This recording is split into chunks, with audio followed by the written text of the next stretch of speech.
guys, ayan ang ating biryani. Yan, chicken biryani.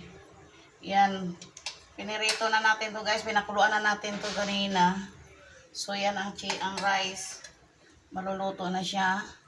So ilagay na natin ang chicken. Yan, pinirito na yan guys kanina. O diba yan, yum yum yum. Ayan siya guys, ang ating biryani. Ang sauce ilagay. Sayang.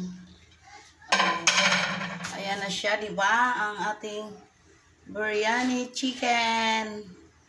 Ayan. Oh, yummy. Ayan siya, guys. Yan. Sa mahinang apoy lang natin siya babad. Yan. Isaing. Ayan. Yan siya. Pinakuluan natin siya dyan kanina. Ito yung pinakasabaw niya. Pinakuluan ko siya dyan ng 15 minutes lang naman. Yan. So, ito na siya ngayon. Ang pinaka-final rice.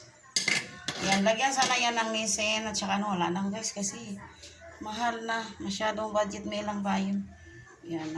Ito madalas ang niluluto ko doon sa Saudi. Ganito. Lalo pag may bisita. Gusto nila yung luto ko kasi malasa.